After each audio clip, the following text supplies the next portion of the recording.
Welcome back to the Real Weddings with Sara podcast, the Bridal Suite series. So today I'm bringing you on yet another tour. We're here in Castleknock Hotel, which is my neighbour hotel. So this was a very, very simple little jaunt to take this morning. So I'm thrilled, but I go way back with this actual wedding venue. So as part of the FBD network, and we'll know many in the FBD network from Fate Leg, we've gone to the Grand, of course, but here we are today. So let me tell you, I was only laughing with the team here because this outfit, this top, I had not worn this top, and the only time I've ever worn this top was doing my first ever expose feature. Now, for some of you, you may not even know what expose was, but let me bring you back.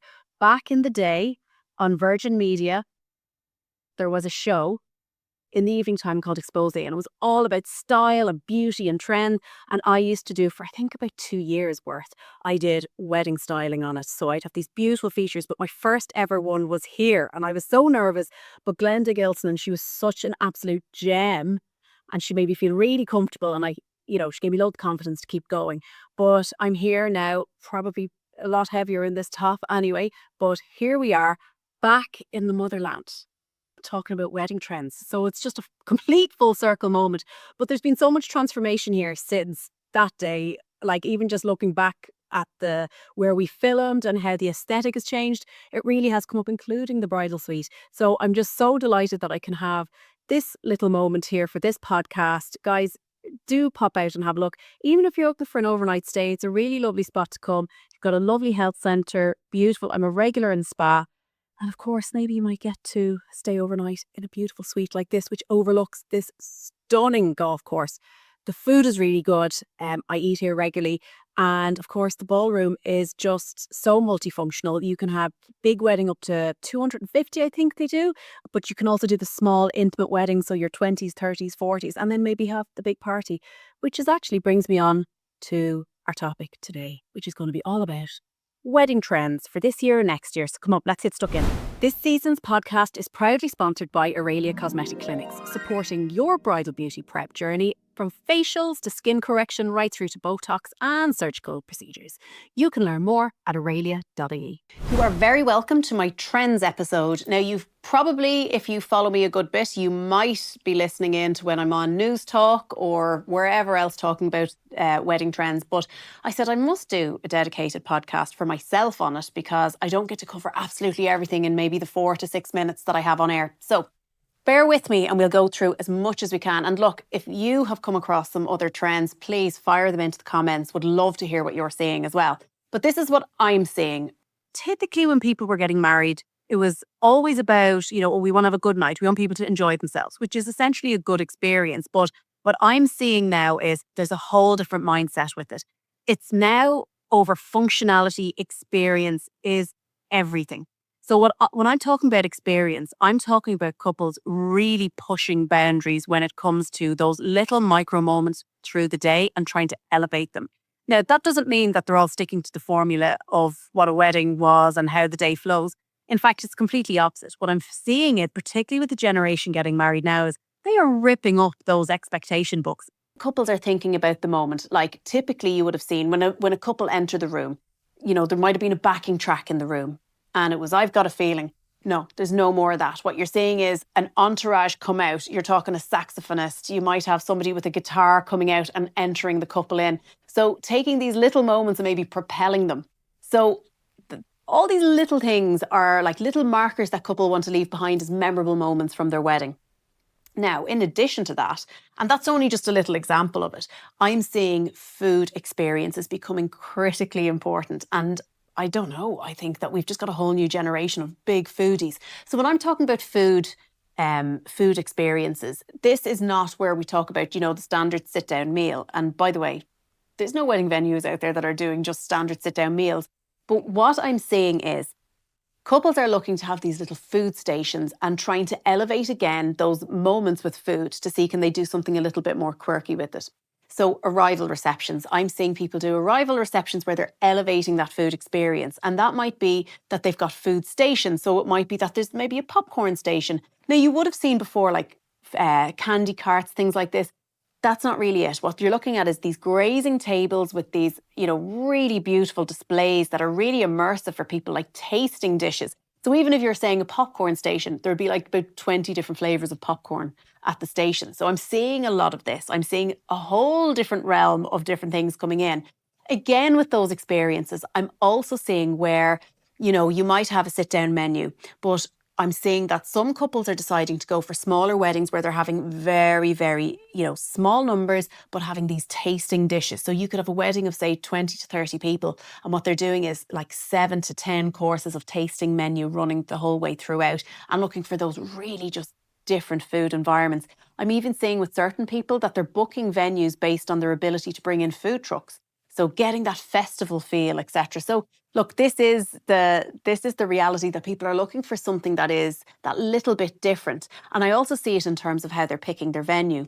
I am seeing people looking for places that maybe are a little bit more obscure, that others haven't been to. Now, don't get me wrong, there is still a huge, huge market. And in fact, the majority of the market are still sticking to those who they know and trust. They'll know have a really good day. But couples are looking for flexibility in that whole experience aesthetic. So you're going to see that a lot more coming down the tracks.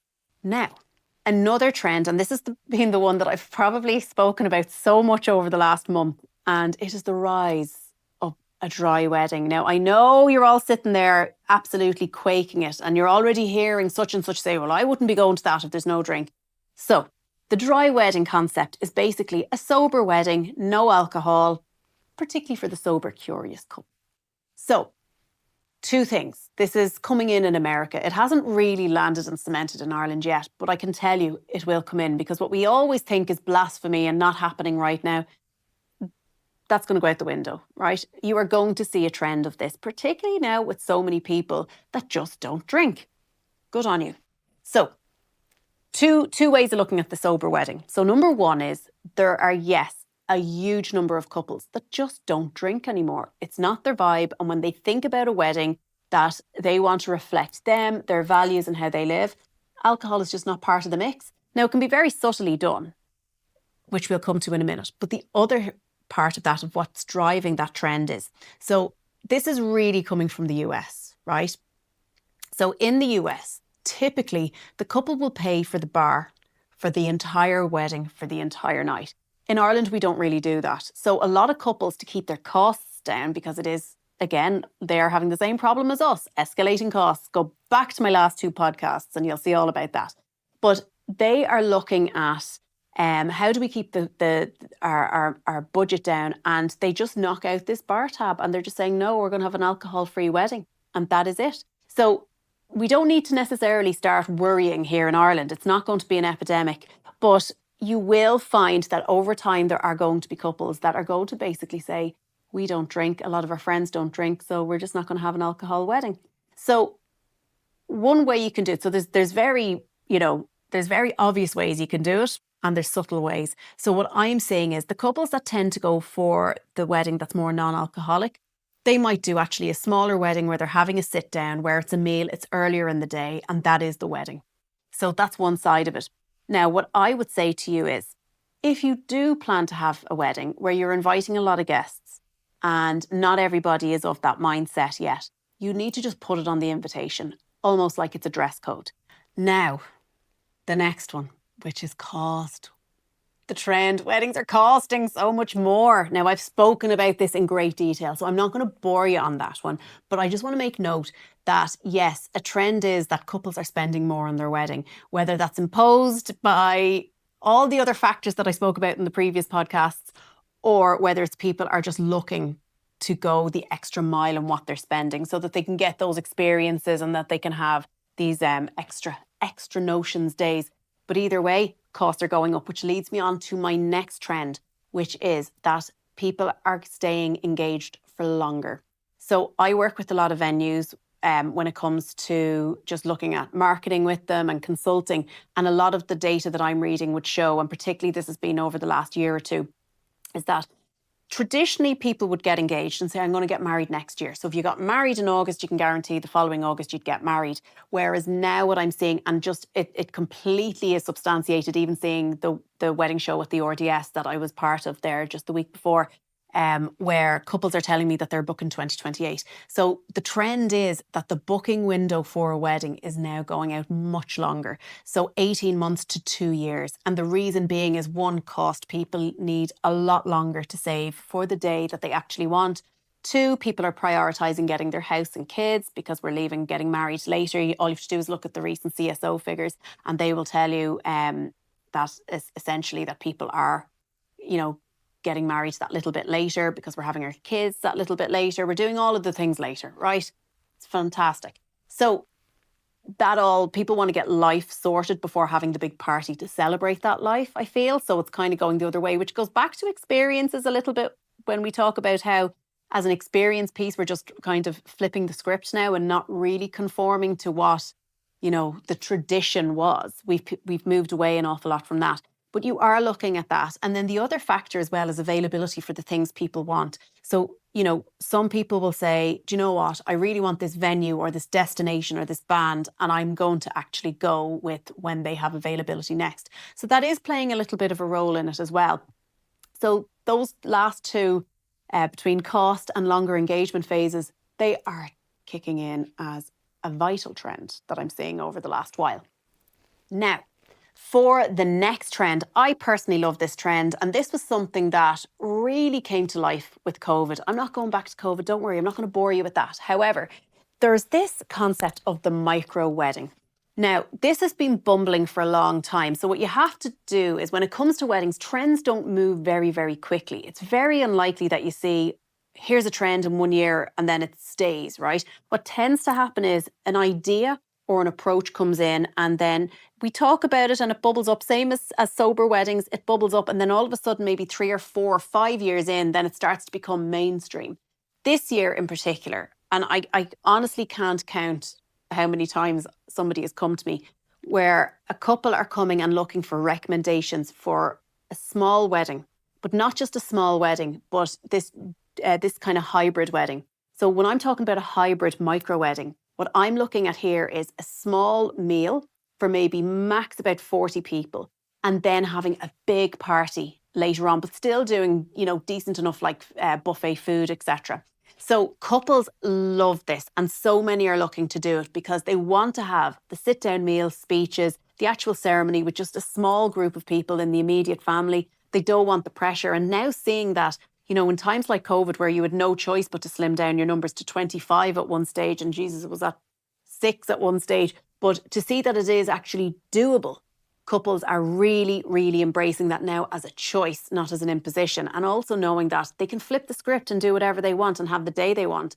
Absolutely. Now, with that comes wanting a day like that, but also going, has the industry got the infrastructure for it? And when I talk about infrastructure, as in, will a venue actually take you with that format of a day? So what I would say is yes and no. So first of all, a wedding venue will want to maximise a key popular day, and they will take the highest number wedding or one that meets what's called the minimum number requirement. So that could be, you have to have 120 sit-down guests for a particular date, which is fine, but that's not your vibe. So you will find that there's a batch of venues where you may not be able to get the day that you want in that style. Now, here's a thing, and actually I was only talking to the team here in Castleknock Hotel about it.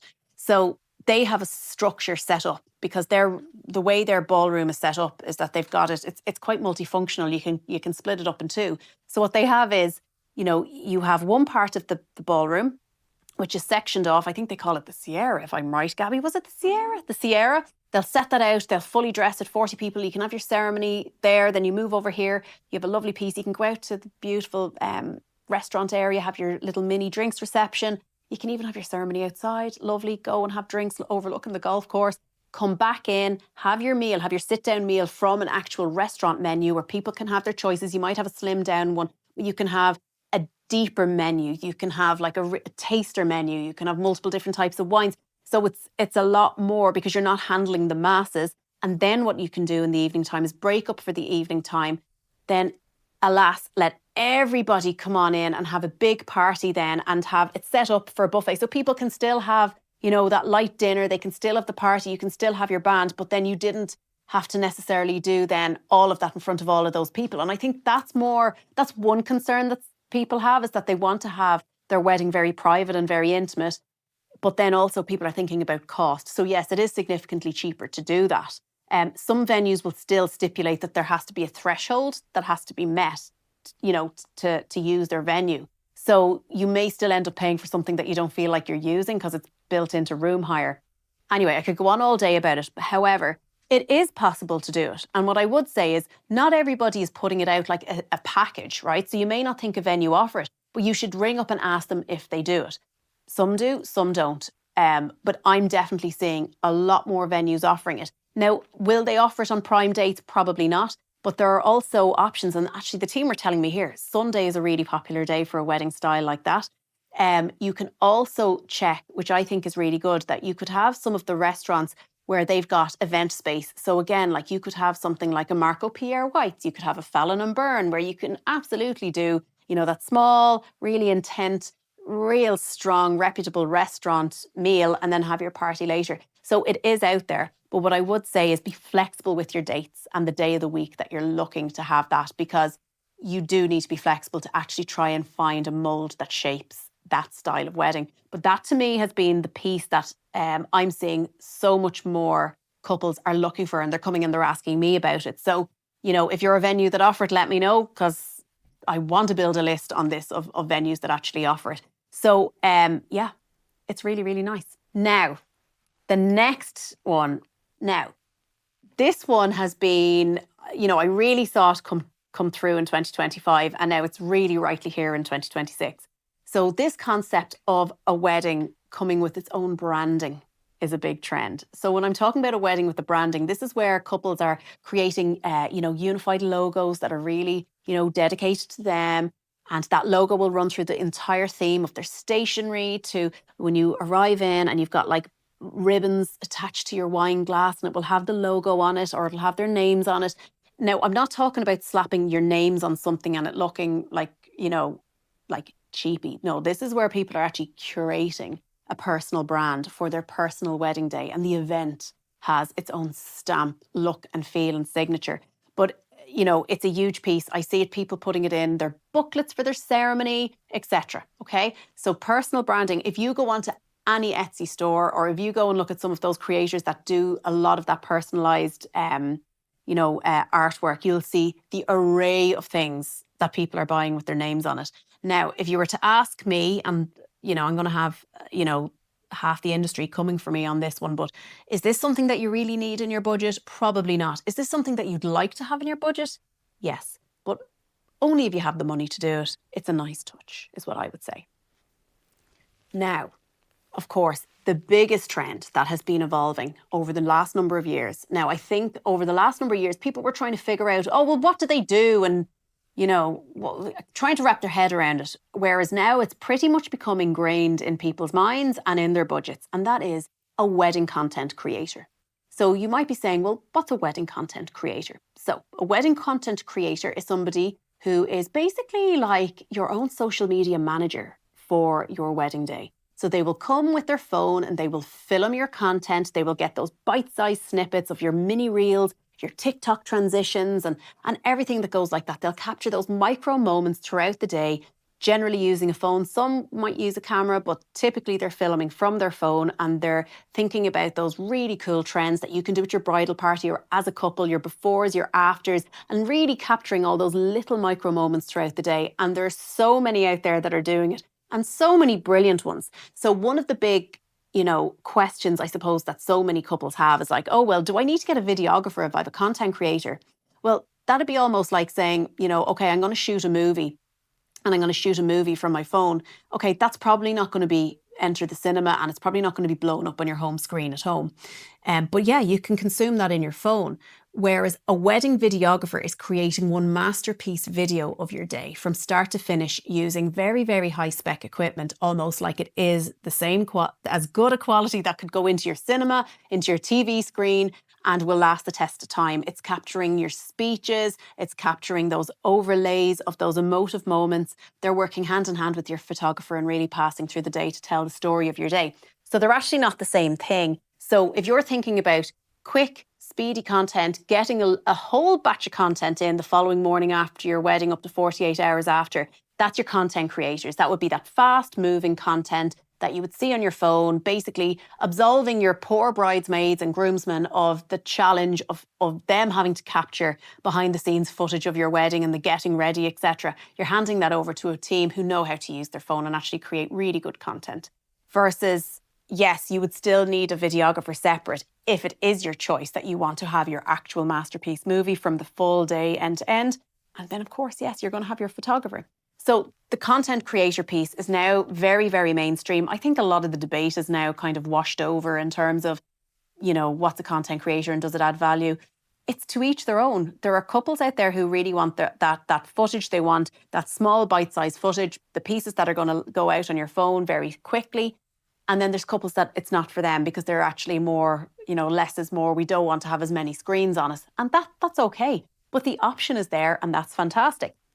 So yes, content creators, big trend, which leads me on to my final trend, which is digitalization. Now look, digitalization is not a new trend, but what I'm seeing is every year there's always something more and more innovative that comes down the tracks, which is fantastic. And what I would say for couples at the moment, you're so lucky with all of the tools, the bells, the whistles that you have. Like when I think back to my own, I had my spreadsheets and I had my notebook. And to be honest, even with all the bells and whistles, shout out even to all the brilliant apps, but like I'd still be pen and paper and a bit of a spreadsheet girl, to be perfectly honest. But anyway, that aside, there are some brilliant innovations out there. So look, very light touch. Number one is there is an abundance of websites where you can plan your wedding and have everything housed all in one spot. So what I mean by that is there has always been wedding websites for couples where they can put in the day of their wedding and people can come and get their, details about the wedding, where it's being held, the timings, etc. But now you can have these master systems that couples can use where it's like basically, a customer relationship management tool. And within that, and like I always call upon Irish owned with Everly, big shout out to Laura and the team. So with Everly, for example, you can have your wedding website, grade A, have everything done. But inside that, you can actually pick from a selection of wedding invitation templates and you can send those invites out to the people that you want to invite. That then comes back with all those RSVPs and manages it all in one central system. And of course, you can manually input to it, which is brilliant. But there's another bell and whistle on top of that, which I think is fantastic. And I know I've spoken about this before, but it goes an extra mile. So when Laura was thinking, she spotted a problem when she was a bridesmaid. And of course, we've talked about it in the previous episode where we're talking about cash gifts and the security of that. People arriving in force with cash envelopes in their hands for your wedding, and you can have thousands of euros in somebody's hand that day, and you've got the nervousness of that money getting in and getting out safely. So what with Everly do is that whole system, when you get your full wedding website, you've got your invitations, etc. There is a digital wedding post box there where your guests can actually put the money that they are planning on giving you in cash into a digitally secure environment. So you can have all of that walleted in a digital environment and your full wedding planned end to end in one digital space. Now, there are a huge amount of tools out there, from tools that allow you to integrate with your venue like Maposa. So if anybody has a venue that's on Maposa, you can actually put in your table plan and that speaks directly back to the venue, and you can select from the table plans that they've uploaded.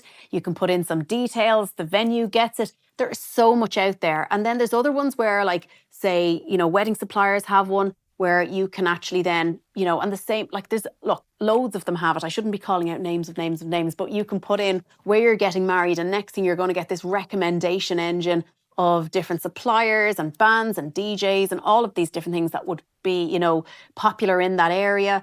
And just like overall, there's so much out there, which I think with a lot of the apps, what they're trying to do is really just try and, narrow you to laser focus on making good decisions, automate what you do. You can add in reminders. So like, it's all amazing, right? Loads of different apps out there. Shop around, see what you like, but also the biggest revolution, and how could I not go any further without talking about AI?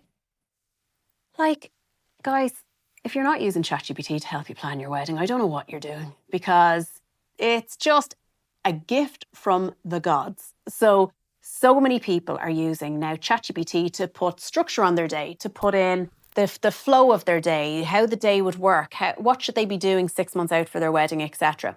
What I would say is you need to build a personalised prompt to make sure that you're getting the right stuff that's right tailored to your wedding. And because there's still, even when I look at it myself, there's still an awful lot of Americanized content that's coming in. So what you want to be able to do is just give ChatGPT everything that's in your head and put it in, and it'll give you a lovely export. Turn that into something that's a CSV file, and then you'll have that as your spreadsheet as well. And that will be able to help you do timelines. It will help you to be able to just think about different things. Also, what I tried to do recently, just to see, I put in an imaginary scenario where I was torn between venue A and venue B. Now, I have a downloadable on my website where it's a comparison tool. So you've got venue A with all their costing, all their details, their pros and cons, and then venue B. So you're able to compare them not just by price, but emotively as well, and like different kind of more, I suppose, qualitative, aesthetic pros and cons that you might want to put in. And I put it into ChatGPT to help me think it through, and it really did help me think it through. So there's so much that you can do with it. And I know that's quite the obvious choice, but not everybody is using it or thinking to use it for more complex pieces around their wedding day. So look, overall, there has been some big shifts, some little shifts, and it's all good. But what I will say is, guys, I've worked in weddings now for quite some time, and I've seen a lot of trends come and go. And they do come and go. But what I would say is, feck the trends. I know I'm saying that now. How many minutes are we in? 20 odd minutes in talking about trends. Do what you want to do for your day. Don't be thinking about trends as in it's something that you have to do. If you see something you like, and if it happens to be in trend, great. If there's something that you really like and it's not in trend, don't worry about it. It's what you want. Remember, your day is a reflection of things that are important to you, the values you have, and the aesthetic that you like. So just go with that. But still, do you know what? Those trends keep me going, and they keep us all busy, and they keep our social media feeds very, very active. So on that note, guys, I'll love you and leave you, and I'll see you back for the next one.